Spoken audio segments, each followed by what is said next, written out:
Mga pagbasa ng mga salita ng makapangyarihang Diyos, ukol sa paghahangad sa katotohanan. Paano hangarin ang katotohanan? 17. Ang tatlong kategorya ng mga tao batay sa kanilang mga pinagmulan. Ang mga katangian ng mga taong nagreinkarnasyon mula sa mga tao. Ikalawa, pagkilatis ng tama sa mali at pag-alam sa kung ano ang wasto at hindi wasto. A. Pagkilatis ng tama sa mali. Noong nakaraan, nagbahaginan tayo tungkol sa mga pagpapamalas at katangian ng mga taong nagreinkarnasyon mula sa mga tao. Ibig sabihin, nagtataglay sila ng konsensya at katwiran at kaya nilang kilatisin ang tama sa mali at alamin kung ano ang wasto at ang hindi wasto. Ngayon, ipagpapatuloy natin ang pagbabahaginan sa paksa mula noong nakaraan. Bago iyan, magkukwento muna ako. Ilang taon na ang nakalipas, may narinig akong isang pangyayari. Isang magandang kabataang babae ang sumasailalim sa isang screen test at may isang taong kaswal na nagkomento, "Napakalaki ng mga binti mo." Naisip ng kabataang babaeng ito, "Sinasabi mong malaki ang mga binti ko. Hindi ba't sinasabi mo lang na mataba ako? Magiging maganda ba ang hitsura ko sa kamera kung mataba ako? Hindi ba't magiging nakakahiya iyon?" Kaya, sinimulan niyang pag-isipan kung paano niya mababawasan ang kapal ng kanyang mga binti para magmukha siyang balingkinitan at maganda sa kamera. Para makamit ang layong ito, pinagsumikapan niyang maghanap ng lahat ng uri ng impormasyon at sinubukan niya ang iba't ibang paraan para magpapayat, tulad ng pagkain lang ng mga pagkaing pampapayat sa halip na kumpletong pagkain o pagkain lang ng mga prutas at gulay araw-araw. Sa madaling salita, kinain niya ang anumang makakatulong sa pagpapapayat. Narinig niya na ang pag-inom ng kape ay isang mabilis at epektibong paraan para magpapayat, kaya minsan ay umiinom lang siya ng kape. Sabi ng ilang tao, nakakatulong ang mas maiksing pagtulog para mabilis kang pumayat, kaya 2 o 3 oras lang ang tulog niya kada araw. Pagkatapos ng maraming pag-aabala at pagsusumikap, nakakita nga siya ng mga resulta. Pumayat siya, naging balingkinitan ang kanyang katawan, at numipis ang kanyang mga binti. Naging kaaya-aya siya sa paningin at presentable, pero nagsimula siyang magkaroon ng ilang masamang reaksyon sa katawan. Anong masasamang reaksyon? Madalas siyang nahihilo at mabigat ang ulo, at sa maghapon habang ginagawa ang kanyang tungkulin, palagi siyang lutang. Sumusuray-suray siya habang nakatayo at nanghihina ang buong katawan habang nakaupo. Hindi niya makayanan ang buong araw at nakaramdam siya ng matinding pisikal na paghihirap. Interesado ba ang karamihan ng tao na malaman ang kasalukuyang sitwasyon ng kabataang babaeng ito at kung buhay pa ba siya at maayos ang kalagayan? Gusto ba ninyong marinig ang tungkol sa kanyang karanasan at mga saloobin sa pagpapapayat? Sa pamumuhay sa mundong ito, hindi alam ng mga tao kung paano mamuhay ng wasto at ng may regularidad, kung paano tratuhin ang iba't ibang tao, pangyayari at bagay na nakakaharap nila. Kapag nakakarinig sila ng isang komento o nakakaranas ng isang pangyayari, hindi nila alam kung aling paraan ng pagtrato rito ang angkop at makakaprotekta sa kanila mula sa kapahamakan para makapamuhay sila sa isang tunay na wasto at marangal na paraan. Hindi na kailangang banggitin pa ang mga walang pananampalataya, maging ang karamihan sa mga mananampalataya ay hindi rin alam ang mga bagay na ito. Kapag nahaharap sa impormasyon at balita, pati na rin sa iba't ibang kaisipan, pananaw, maling pananampalataya, at maling kaisipan, mula sa mundo sa labas, sadyang walang abilidad ang mga tao na kilatisin ang mga ito at wala silang anumang abilidad na salagin ang mga ito. Siyempre, wala rin silang mga wastong kaisipan at pananaw, lalo nang wala silang wastong paraan ng pagtrato sa mga ito mula sa isang positibong perspektiba. Sa makatwid, namumuhay ng labis na kaawa-awa ang mga tao. Tingnan ang kabataang babaeng kababanggit ko lang. Sabihin ninyo sa akin, nakakapagod ba ang buhay niya? Kaawa-awa ba ito? Bakit kaawa-awa ito? Saan siya nagkamali sa pagkilos sa ganitong paraan? Hindi ba't hinahangad ng lahat ng tao na maging maganda at mamuhay ng presentable? Malibang naisin na maging kalugod-lugod ka sa iba at mapuri at mapahalagahan ka kapag nakakatagpo mo sila? Paano ninyo tinitingnan ang usaping ito? Ang ginawa niya para sa panlabas na kagandahan at para mapuri ay nakapipinsala sa sarili niyang katawan. Dahil hindi niya sinunod ang mga batas na itinatag ng Diyos, sa huli ay humantong ito sa pinsala sa pagana ng kanyang buong katawan. Ang kanyang pagkahilo at pagbigat ng ulo ay mga resultang siya mismo ang nagdulot sa sarili niya. Sa tingin ko, magulo ang isip ng taong ito. Ganoon nga ba? Ipinanganak ang mga tao na may sarili nilang kakarampot na talino, talas ng isip, at mga kaisipan bilang tao. Pagkatapos, nagkakamit sila ng kaunting kaalaman, nagkakaroon ng ilang kasanayan, at natututo ng kaunti kung paano magmukhang isang mabuting tao. Sapat na ba ang mga bagay na ito para harapin ang iba't ibang kaisipan, pananaw, maling pananampalataya at maling kaisipan, at ang iba't ibang tao, pangyayari, at bagay na nagmumula sa mundo sa labas? Matutulungan ka ba ng mga ito na harapin ng wasto ang mga bagay na ito? Hinding-hindi. Ganito kakaawa-awa at kalunos-lunos ang mga tao kapag hindi nila nauunawaan ang katotohanan. Sa huli, ay humahantong ito sa napakaraming kahindik-hindik na kahihinatnan. Wala silang pagkilatis sa anumang maling pananampalataya at maling kaisipan o mga kaisipan at pananaw mula sa mundo sa labas. At wala rin silang mga wastong kaisipan at pananaw pagdating sa mga tao, pangyayari at bagay na nakakaharap nila. Kapag nangyayari sa kanila ang mga bagay, nalilito sila at ang kanilang kahangalan ay nalalantad sa hindi mabilang na paraan. Kapag walang nangyayari sa kanila, tila nauunawaan nila ang ilang doktrina at mayroon silang kaunting wangis ng tao. Pero kapag nangyayari nga sa kanila ang mga bagay, iba na ang kwento. Ang mga baluktot, pangit, at katawa-tawang kaisipan at pananaw sa kanilang mga puso ay nabubunyag.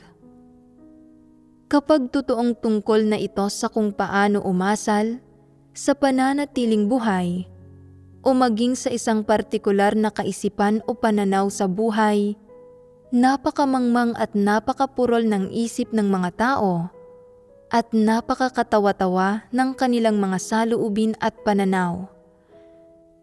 Kaya, maraming tao ang maraming taon nang nananampalataya sa Diyos.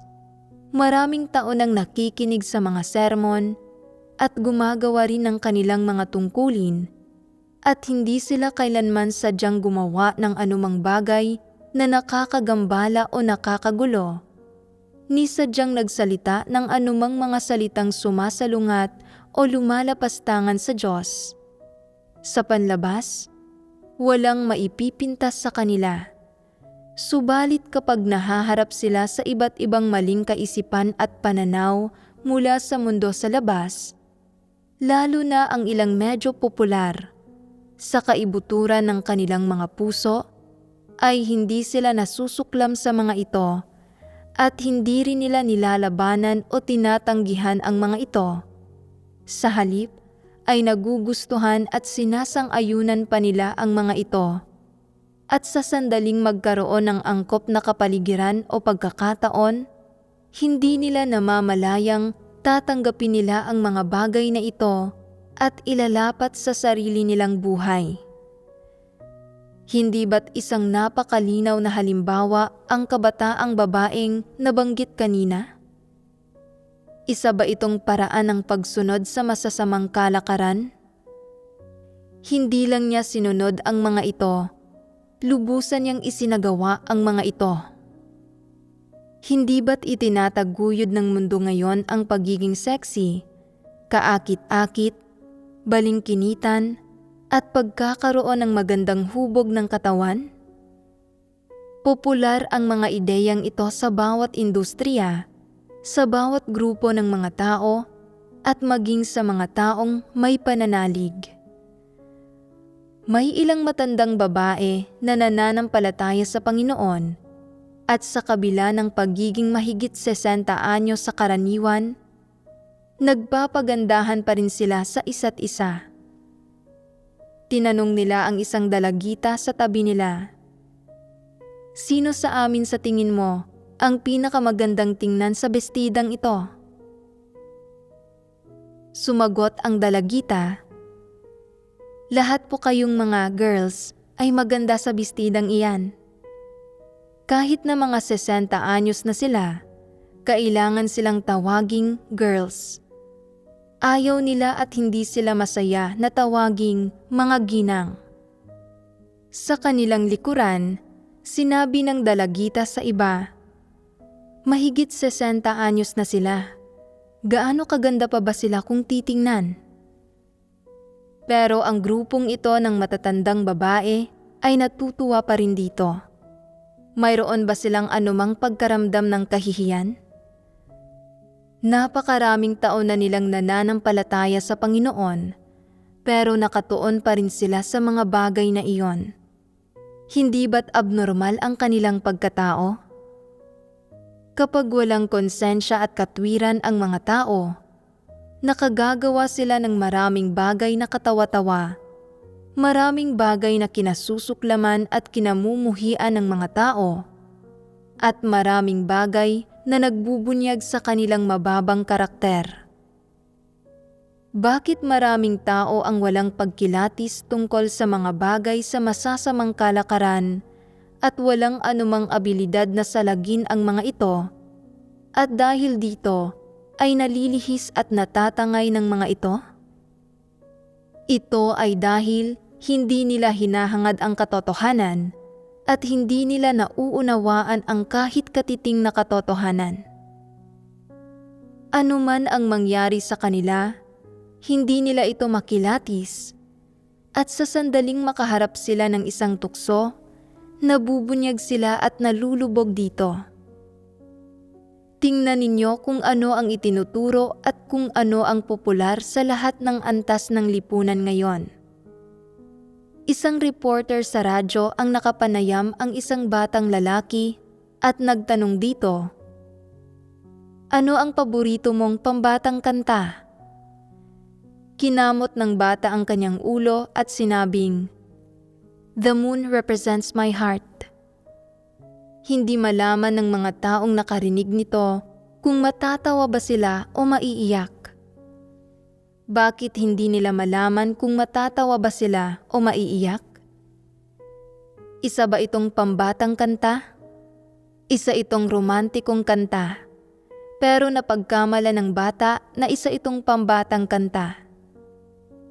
Mula sa pangyayaring ito, makikita natin kung ano ang popular sa lipunan. Isa ito sa mga penomeno ng masasamang kalakaran sa lipunan, at ang matatanda at mga bata ay kapwa labis na napipinsala ng mga kalakarang ito at malalim na nalulubog sa mga ito. Sa mga sumusunod sa Diyos, nakakagulat na marami-rami ang sumusunod sa mga kalakarang ito at inilalapat din ang mga kaisipang itinataguyod ng mga kalakarang ito sa kanilang sarili. At ano ang nangyayari sa huli?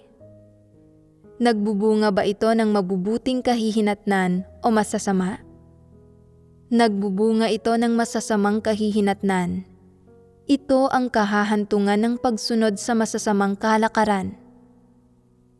Nalulubog ang mga tao sa pagnanasang sexual ng kanilang laman, sa mga damdamin ng laman, at sa pagkain, pag-inom, at pagsasaya, namumuhay sa isang mapagpasasang kalituhan. Wala silang mga wastong kaisipan o pananaw, at walang wastong saloobin sa pamumuhay para harapin ang buhay. Namumuhay sila sa ganitong kalagayan nang walang anumang kamalayan at walang kapangyarihang labanan ito. Sa huli, maaari lang silang lumubog ng lumubog, hindi magawang makaahon. At ano ang huling resulta? Sila ay ganap na nilalamon ni Satanas at nagiging pagkain nito. Para sa bawat taong namumuhay sa sangkatauhan, kung hindi mo alam kung paano kilatisin kung ano ang mga positibong bagay at kung ano ang mga negatibong bagay, kung gayon, sa magulong mundong ito, sa komplikadong mundong ito ng mga tao, magiging napakahirap para sa iyo na mahigpit na panghawakan ang mga wastong kaisipan at pananaw sa buhay, at napakahirap na mahigpit na panghawakan ang wastong landas sa buhay na hinahangad mo. Hindi mo kailanman malalaman kung kailan ka labag sa loob na matatangay ng masasamang kalakaran dahil sa pagkarinig ng isang partikular na salita o pagkaharap sa isang partikular na pangyayari. Kung walang abilidad ang mga tao na kilatisin ang tama sa mali, hindi man lang nila mapapamahalaan ng maayos ang sarili nilang buhay, lalo na ang iba't ibang malalaking issue ng tama at mali na nakakaharap sa landas ng pananatiling buhay, na lalo pang mas mahirap para sa kanila na harapin. Kung hindi nauunawaan ng mga tao kung ano ang mga positibong bagay at kung ano ang mga negatibong bagay, hindi nila malalaman kung paano pamahalaan ang kanilang buhay at hindi sila magkakaroon ng wastong paraan ng pamumuhay. Kung makakakita sila ng iba't ibang uri ng impormasyon tungkol sa malusog na pamumuhay, hindi nila malalaman kung paano kilatisin ang mga ito o kung alin ang tatanggapin at alin ang tatanggihan, kung paano tanggapin ang mga wasto at positibong pahayag o kung paano tanggihan ang mga mali. Masasabi pa nga na hindi man lang mapangalagaan ng gayong mga tao ang sarili nilang pisikal na kalusugan. Ang ilang tao ay napupunta mula sa isang sukdulan patungo sa isa pa, habang ang iba naman ay palaging namumuhay sa isang sukdulan. Halimbawa, may ilang taong nakakarinig, ang pagkain ng maraming prutas ay mabuti sa kalusugan. Makakapagbigay ito ng mga bitamina at gagawin itong hydrated at makinis ang iyong balat na magiging dahilan para mahalin ka ng lahat. Kaya, naniniwala sila rito at nagsisimulang kumain ng lahat ng prutas na mahahanap nila. Nagkakaroon ng abnormal na mga gawi sa pagkain. Pagkaraan ng ilang panahon, Palaging masama ang pakiramdam nila at natuklasan sa check-up sa ospital na mayroon silang mataas na blood sugar. Nagtataka sila. Karaniwan naman akong kumakain ng napakamasustansya. Kaya bakit mataas ang blood sugar ko? Sabi ng iba, ang pagkain ng maraming prutas ay nagbibigay ng mga bitamina. Kaya paanong nagkamali ako sa pagsunod sa pahayag na ito at pagkain ng maraming prutas? Sabi ng doktor, naglalaman ng mga bitamina ang prutas pero mataas ito sa asukal. Hindi nito mapapalitan ang mga pangunahing pagkain at hindi ito maaaring kainin bilang isang kumpletong pagkain. Maaari mo itong kainin ng katamtaman o ng kaunti. Kahit hindi mo ito kainin, hindi ka magkukulang sa anumang sustansya dahil naglalaman na ang mga butil at gulay ng lahat ng sustansyang ito. Angkop ang pahayag ng doktor. Hindi ba't ipinapahiwatig nito na may problema sa kanilang pamumuhay? Ito mismo ang uri ng pagkakamaling nagagawa ng ilang tao. Sa tingin mo, dapat ba nilang gawin ang pagkakamaling iyon?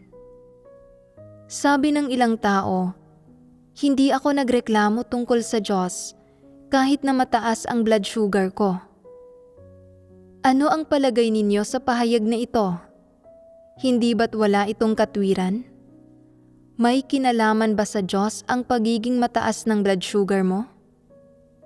Hindi ba't ito ay isang bagay na ikaw mismo ang nagdulot sa sarili mo? Kumakain ka ng walang ingat at ng walang mga prinsipyo. Sa tingin mo, masarap ang prutas kaya hindi mo mapigilang kumain ito? O sa tingin mo, masarap ang karne kaya hindi ka kumakain ng anumang gulay, hindi nagpapakita ng anumang pagpipigil at dahil dito, nagkakasakit ka? Hindi ba't kagagawan mo mismo ito? Sa tingin mo ba, sa hindi pagrereklamo tungkol sa Diyos, tila marangal ka na mahal mo ang Diyos, na dalisay ka? Ang totoo, ang ilang sakit ay kagagawan mismo ng isang tao at walang kinalaman sa Diyos, at ang mga ito ay idinulot ng sarili mong kahangalan at kamangmangan. Mayroon ding ilang tao na nagsasabing, ang mga itlog, karne, at mga produktong gatas ay masustansya at maaaring makadagdag sa iyong protina. Kakaunti ang sustansya ng kanin at harina, kaya dapat kumain ng mas maraming karne, itlog at gatas. Ang ilang tao, nang marinig ito ay nagsasabing, mahilig nga akong kumain ng karne. Dahil sinasabing masustansya ang karne, mas marami akong kakaining karne. Ang iba ay kumakain ng 4 na onsa sa isang araw, pero kakain ako ng kalahating libra bawat kain, nang hindi bababa sa 2 beses sa isang araw. Kumakain sila ng walang pagpipigil na tulad nito, kumakain ng mas marami pa, kumukonsumo ng 2 o 3 beses na mas maraming pagkain kaysa sa iba araw-araw. May mga panghating gabing merienda pa. Sa paglipas ng panahon, nagsisimulang lumaki ang kapasidad ng kanilang tiyan, at habang lumalaki ang kapasidad ng tiyan, mas lumalakas ang gana nila sa pagkain. Ano ang nangyayari sa huli? Kumakain sila hanggang sa punto ng pagkakasakit, nagiging sobra sila sa timbang, at palagi silang inaantok at lutang. Wala silang pagpipilian kundi pumunta sa ospital para magpa-check up, at ipinapakita ng mga resulta na mayroon silang mataas na presyon ng dugo, mataas na blood sugar, at mataas na blood lipids. Nag-iisip sila, hindi ba't kumain lang ako ng ilang karagdagang piraso ng karne araw-araw? Hindi ba't sinabi nila na ang pagkain ng mas maraming karne ay mabuti para sa katawan at magiging dahilan para maiwasan ng isang tao ang malnutrisyon? Kaya saan ako nagkamali? Bakit mataas ang presyo ng dugo ko? Napakahirap namang alagaan ang katawang laman kong ito. Hindi man lang ako makakain ng ilang dagdag na piraso ng karne. Kumakain ka ng kalahating libra ng karne bawat kain. Ilang dagdag na piraso lang ba talaga iyon? At karaniwan kang nakaupo at hindi nag-eehersisyo, pero napakarami mong kinakain. Sa huli, nagkakaroon ka ng mga problema sa kalusugan at nagsisimula kang makaramdam ng hindi magandang pakiramdam sa iyong puso. Iniisip pa nila, ito ay pagpipino sa akin ng Diyos.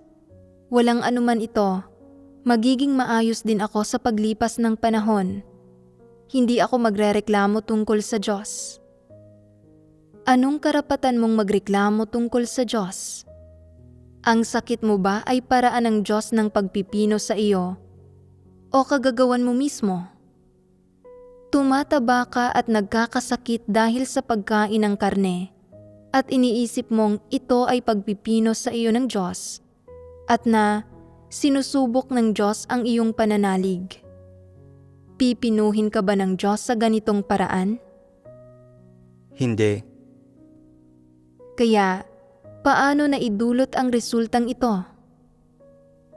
Ang mga tao mismo ay walang pagkilatis, hindi alam kung paano pamahalaan ang sarili nilang buhay, hindi nauunawaan kung ano ang mga positibong bagay at kung ano ang mga negatibong bagay.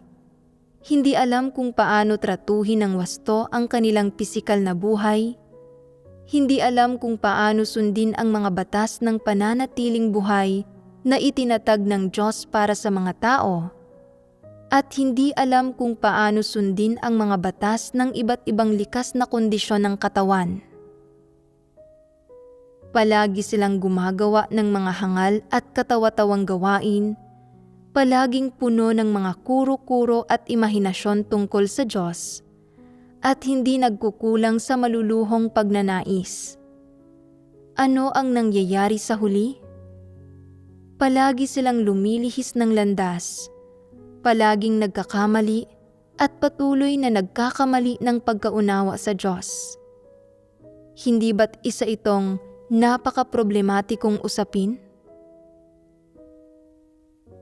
Sa pamumuhay sa laman at sa material na mundo, makakaharap ng mga tao ang maraming impormasyon, maraming kaisipan at pananaw, at marami ring iba't ibang tao, pangyayari at bagay.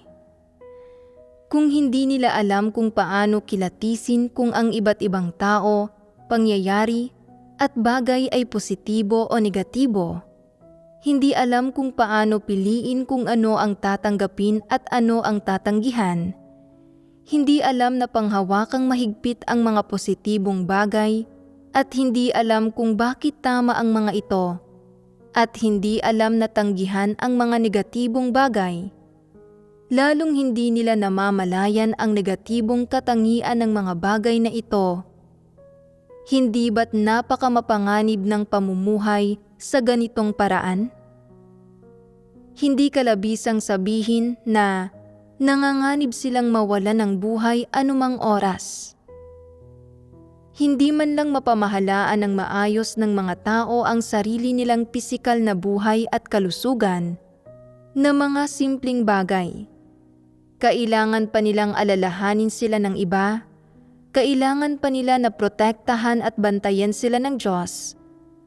Kung hindi, ay patuloy silang magkakamali, maaaring lumihis ng sobra tungo sa isang direksyon o sa kabila. Ang ilang babae, dahil tinanggap ang mga ideya ng masasamang kalakaran ng lipunan, ay nag-iisip ng husto ng mga paraan upang pagandahin ang kanilang sarili, nang hindi iniisip ang mga kahihinatnan. Ang ilan ay basta-basta na lang umiinom ng tradisyonal na gamot na Tsino. Ang ilan ay basta-basta na lang umiinom ng kanluraning gamot. Ang ilan ay walang pakundangang umiinom ng mga pampalakas at ang ilan ay walang pakundangang kumakain ng isang partikular na pagkain. Dahil dito, nagkakaroon sila ng mga problema sa tiyan at ginugugol nila ang kanilang mga araw na nagbubuntong hininga at mukhang masakitin at mahina. Hindi lang sila nabibigong pagandahin ang kanilang sarili, kundi nagiging nakakadiri pa silang tingnan. Ang ilang tao ay may napakagandang balat, ngunit hindi pa rin kontento, at ipinipilit nilang pahiran ang kanilang sarili ng lahat ng uri ng kosmetiko. Sa isang punto, gumagamit sila ng mababang kalidad na mga kosmetiko at sa huli ay nasisira ang kanilang mukha na nagiging batik-batik at hindi pantay ang kulay, na nagiging nakakatakot tingnan. Ang ilang tao ay kapwa sumasailalim sa mga beauty treatment at plastic surgery. Sinusubukan ng ilan sa kanila na patangusin ang kanilang ilong at hindi lang nabibigong patangusin ito, kundi sa huli ay nagiging abnormal pa ang hugis nito. At ang ilan ay nagpapalagay ng fillers sa baba na nagkakaproblema at nagmumukha silang katawa-tawa sa tuwing sila ay ngumingiti o humihikab, na nagiging dahilan para matakot silang gawin ang alinman sa dalawa. Labis itong miserable, labis itong nakakapagod na paraan ng pamumuhay. Hindi ba't gumagawa sila ng problema para sa kanilang sarili sa paggawa nito? Ang ilang babae na hindi kontento sa kanilang taas ay pinababali ang kanilang mga binti at pagkatapos ay muling pinadudugtong at pinapahaba, ngunit nagkakaproblema sa proseso na nagiging sanhi ng pagkalumpo ng dati nilang perpektong mga binti. Hindi ba't kalunos-lunos iyon? Lahat ng uri ng masasamang kahihinatnan ay nangyari na. Ang gayong mga tao ay hindi kailanman nagkakaroon ng magandang kahihinatnan. Anumang kaisipan o pananaw na itinataguyod ng masasamang kalakaran ay walang katotohanan at buktot. Ito ay tunay na lubhang nakapipinsala. Ang masasarap na pagkain at mga gawi sa pagpapaganda na kanilang itinataguyod ay hindi tunay na mabuti. Lahat ng iyon ay buktot at sa huli ay nakapipinsala at nakabibitag sa mga tao. Ang mga mangmang na babaeng ito ay handang magdusa ng pinsalang ito at wala silang abilidad na salagin ang mga buktot na kaisipan at pananaw na ito. Kinakain nila ang anumang ipinakakain sa kanila at ginagawa ang anumang ipinapagawa sa kanila nang hindi man lang kumikilatis kahit kaunti, pikit mata lang na sumusunod. Napakamasunuri nila. At ano ang nangyayari sa huli? Halos wala sa kanila ang nagkakaroon ng magandang kalalabasan. Maliban na lang kung mamalaya nila ang kanilang pagkakamali sa kalagitnaan at bumalik sa tamang landas sa tamang oras, upang maiwasan ang mas malaking pinsala. Kung magpapatuloy silang sundin ang masasamang kalakarang ito at tanggapin ang mga buktot na kaisipan at pananaw na ito, sa huli ay lalo silang magiging tiwali, lalong hindi makikilatis ang mabuti sa masama at lalong magiging katulad ng mga dyablo sa kanilang hitsura na walang wangis ng tao. Masasabi na 99% ng mga tao ay walang pagkilatis sa mga positibo at negatibong bagay at kusang loob na tinatanggap ang masasamang kalakaran. Tingnan ninyo kung ano ang sinasabi ng mga babae kapag magkakasama silang namimili ng damit. Sabi ng ilan, "Hindi ito bagay sa iyo. Hindi nito pinapaputi ang iyong mukha. o ipinapakita ang iyong hubog. Hindi ito makakaagaw ng pansin. Sa tingin ko, iyong isang iyon ay mukhang sexy at makakaagaw ng pansin. Sabi naman ng iba, hindi ito kaakit-akit. Kailangan mong magpakita ng kaunting balat. Kailangan mong maging sexy at kaaya-aya sa paningin. Iyon lang ang gagana. Kung palagi kang masyadong kagalang-galang at formal, walang magkakagusto sa iyo.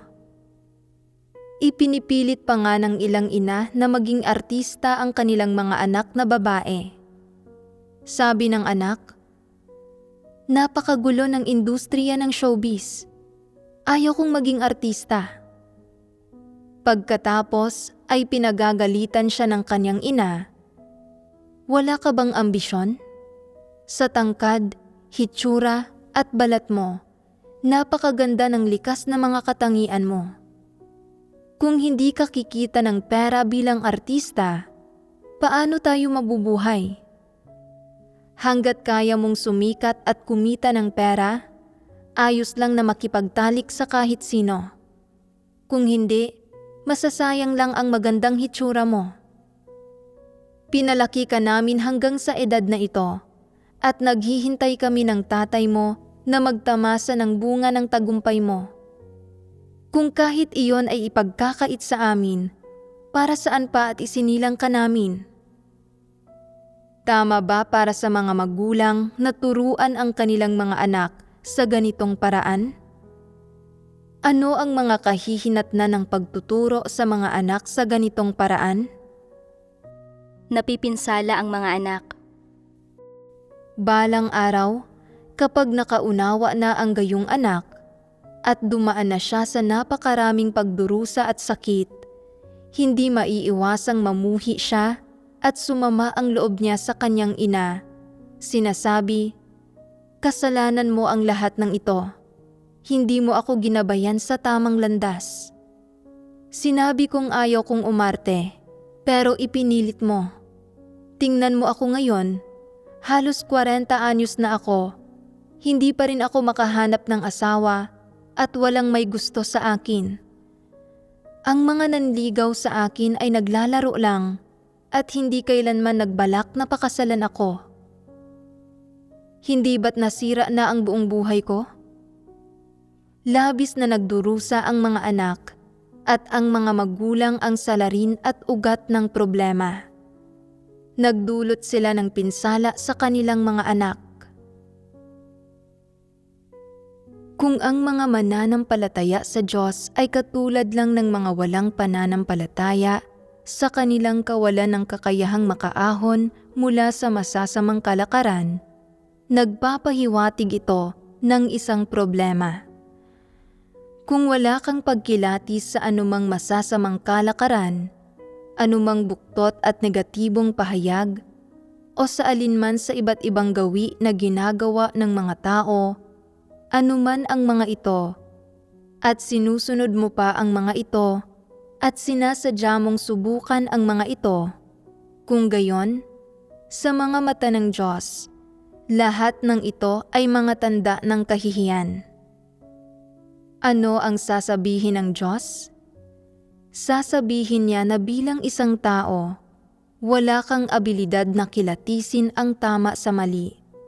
Wala sa iyo ang realidad ng pagtanggap sa mga positibong bagay, at higit pa rito, hindi mo isinagawa ang mga kilos at gawi ng pagtanggi sa mga negatibong bagay.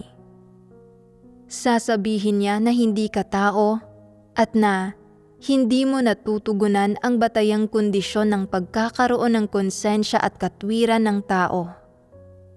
Sasabihin niya na hindi ka tao at na hindi ka tatanggapin ng kaharian. Kung hindi ka tao, imposible para sa iyo na tanggapin ang katotohanan dahil sa iyong puso, ang subhetibo mong kusang loob na tinatanggap ay lahat ng buktot na bagay mula kay Satanas, at ang puso mo ay ganap na lumalaban, sumasalungat, at tumatanggi sa mga positibong bagay. hindi ka kailanman nagkaroon ng saloobin ng pagtanggap sa mga ito.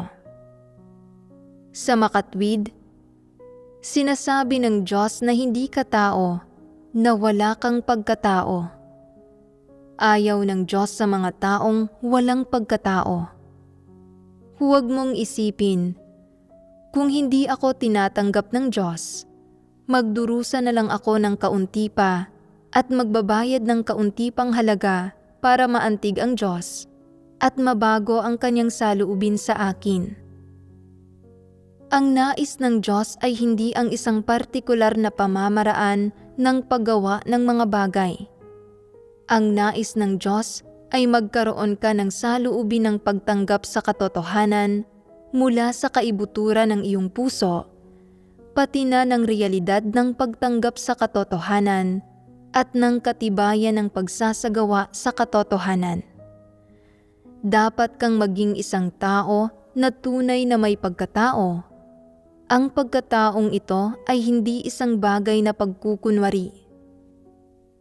Kung tunay kang may ilang palatandaan ng normal na pagkatao, ibig sabihin, kung marami kang pagpapamalas ng pagkilatis sa tama at mali, kung ipinapakita ng mga katunayan na mahal mo ang mga positibong bagay, at kung may mga pagkakataon na tinanggap mo ang mga positibong bagay at tinanggihan ang mga negatibong bagay, at makikita na taglay mo ang pagpapamalas ng pagsasabuhay ng katotohanan, kung gayon, sasabihin ng Diyos na mayroon kang pagkatao at tatawagin kang isang tao.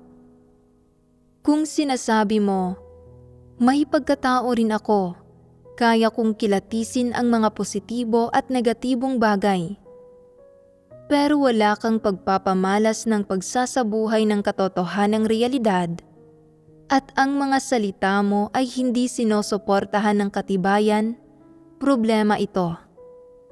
Sa doktrina, inaamin mo na ang sinasabi at ginagawa ng Diyos ay pawang mga positibong bagay at katotohanan, at ang sinasabi at ginagawa ni Satanas ay pawang buktot, pawang mga negatibong bagay. Lahat ng nagmumula sa Diyos ay mga positibong bagay. Lahat ng nagmumula kay Satanas ay mga negatibong bagay. At lahat ng nagmumula sa mga tao sa lipunan ay mga buktot at negatibong bagay. Ibig sabihin, sa doktrina, tama ang sinasabi mo, walang anumang problema at walang maipipintas sa sinasabi mo. Ngunit kapag nahaharap ka sa mga tunay na sitwasyon, hindi mo kailanman tinatanggap ang mga positibong bagay. Hindi ka kailanman naninindigan sa mga positibong bagay at hindi sumusunod sa mga tuntunin at batas ng mga positibong bagay. Pinatutunayan nito na isa kang tao na hindi nakakakilatis ng tama sa mali. Malinaw sa puso ng mga tao mismo kung mayroon silang mga pagpapamalas na ito o wala. Kapag nakakarinig ka ng isang buktot at negatibong kaisipan o pananaw, o nakakarinig ng impormasyon tungkol sa isang masamang kalakaran, ano ang iyong saloobin? Ano ang iyong mga kaisipan at pananaw? Ano ang iyong inklinasyon? Sumasang-ayon ka ba rito o nasusuklam ka rito?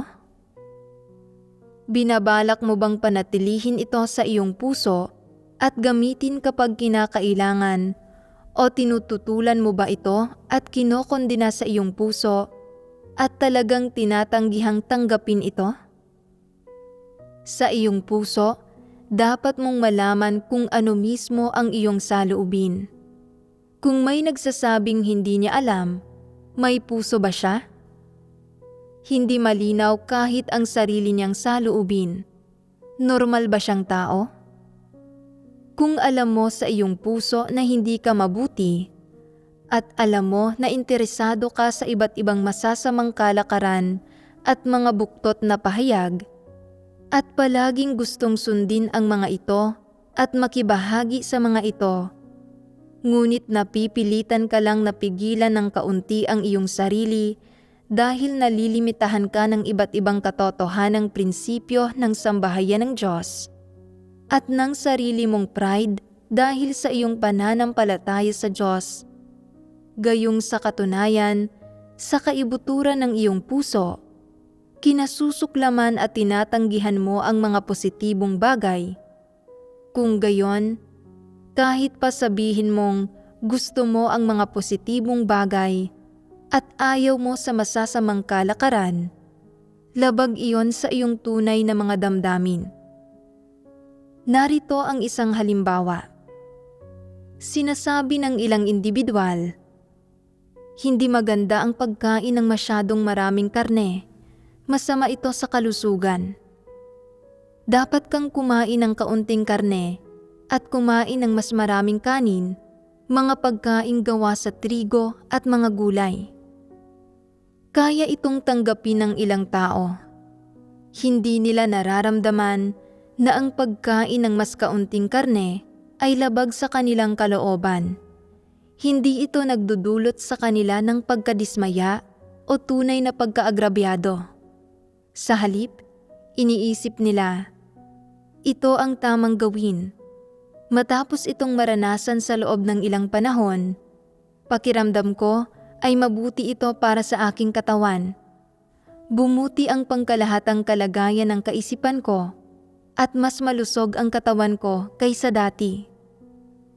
Napakainam ng pagkain sa ganitong paraan. Gayunpaman, ang pagtanggap ng ilang tao ay labag sa kanilang kalooban. Matagal na nilang napagpasyahan. Paanong naging hindi mabuti sa kalusugan ang pagkain ng maraming karne? Ang pagkain ng mas maraming gulay ay hindi naman nangangahulugang magiging mas malusog ka. Paano mo man tingnan, mas masarap at mas nakakatakam ang karne. Ayos lang kumain ng ilang gulay kung walang karne. Mas mabuti iyon kaysa magutom. Pero kung may karne, dapat kang kumain ng marami nito. Mga hangal kayong lahat at nagkukunwari lang kayong lahat. Ako lang ang hindi nagkukunwari. Walang sino man sa inyo ang kasing totoo ko. Sinasabi ko kung ano ang iniisip ko. Talagang masarap ang karne. Sa bawat kainan, napakakaunti ng kinakain nilang gulay, ngunit napakarami nilang kinakaing karne. Sabihin ninyo sa akin, tinatanggap ba nila sa kanilang puso ang mga positibong pahayag? Hindi nila tinatanggap ang mga ito, ni kayang isagawa ang mga ito. Lubos silang nasusuklam sa mga ito sa kanilang puso. Sinasabi nila, paano magiging positibo ang mga pahayag na ito? Bakit hindi ko maramdaman na positibo ang mga ito?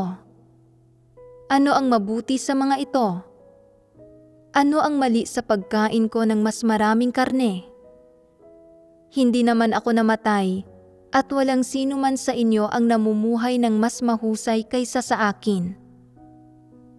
Hindi nila tinatanggap ang mga katunayan at hindi nila inaamin na masama sa kanilang kalusugan ang pagkain ng masyadong maraming karne.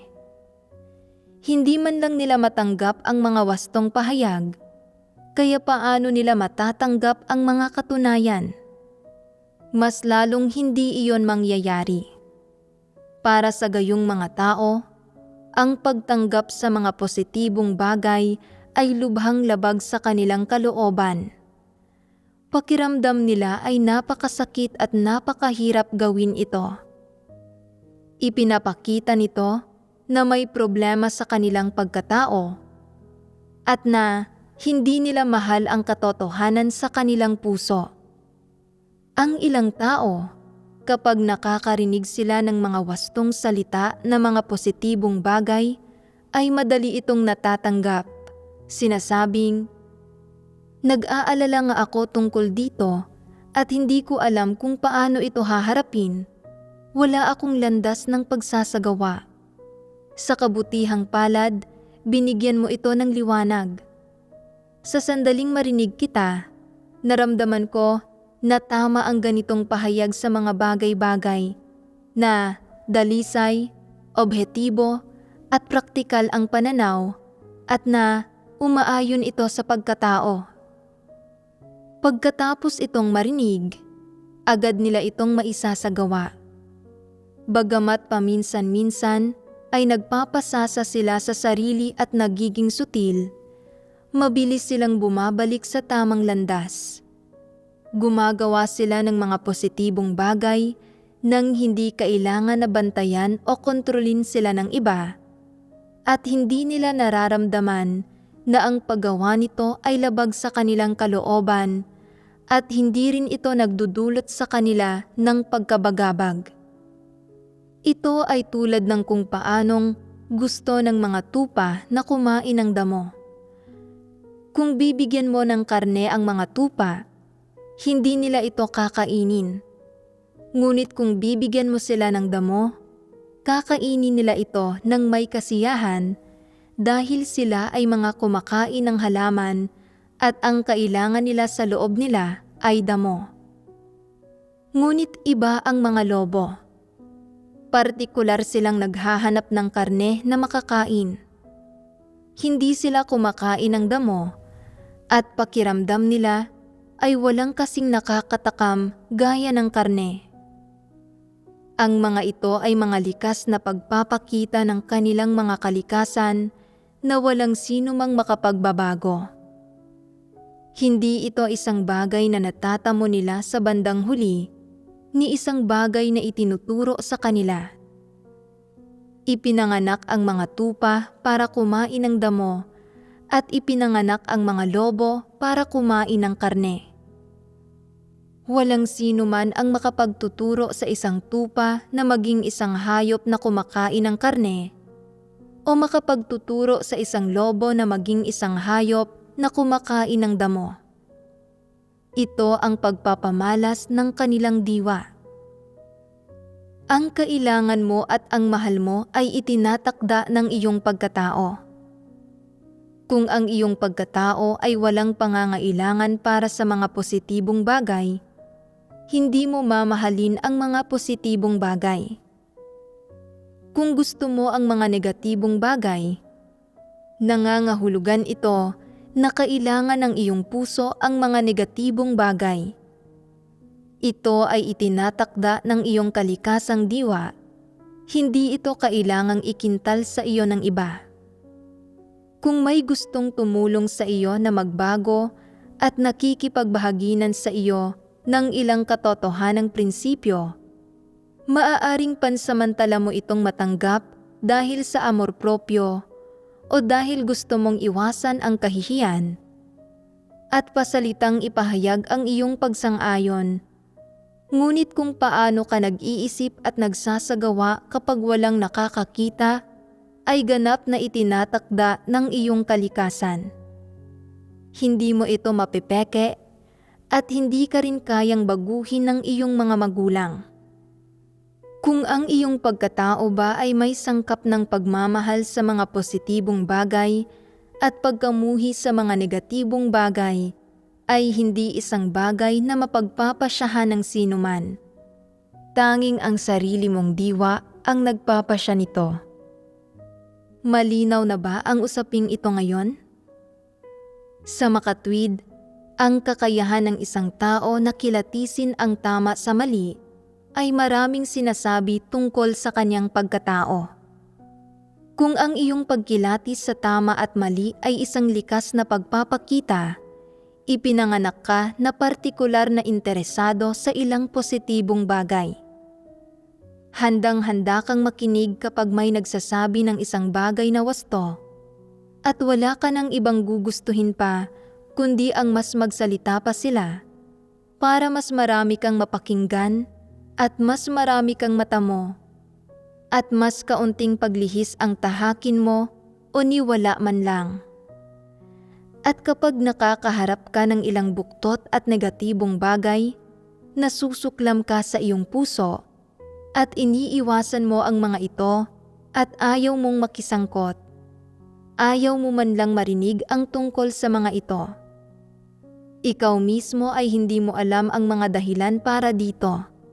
Sadyang hindi mo magawang gustuhin ang mga negatibong bagay, ngunit handang-handa kang makinig kapag may nagsasabi ng isang bagay na wasto. At kahit natuyain ka ng sino man, wala kang pakialam.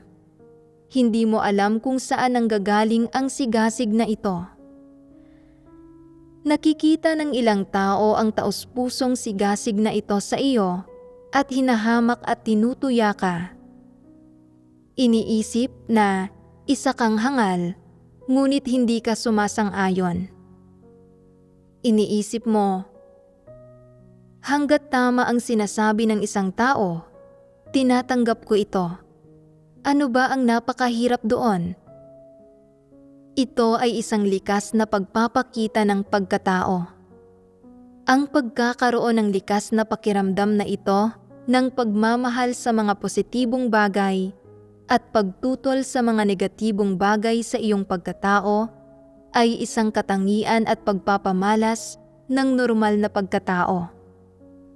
Tanging kapag taglay mo ang pakiramdam na ito at ang ganitong uri ng pagkatao, saka ka maaaring maging matuwid at mabait at masasabi mo ang dapat sabihin at magagawa ang dapat gawin mula sa wastong paninindigan at katayuan.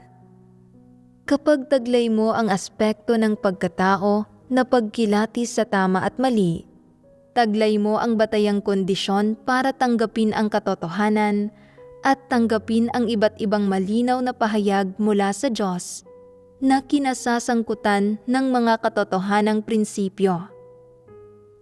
Kung hindi mo taglay ang aspekto ng pagkatao na pagkilatis sa tama at mali, wala ang konsensya at katwiran sa iyong pagkatao at wala kang batayang kondisyon para tanggapin ang katotohanan, tanggapin ang mga salita ng Diyos, at tanggapin ang lahat ng positibong gabay at mga wastong landas mula sa Diyos. Hindi mo man lang taglay ang batayang kondisyon para tanggapin ang katotohanan at tanggapin ang mga positibong bagay. Kaya, ang sabihing kaya mong magpasakop ay katawa-tawa at isang pantasya lamang.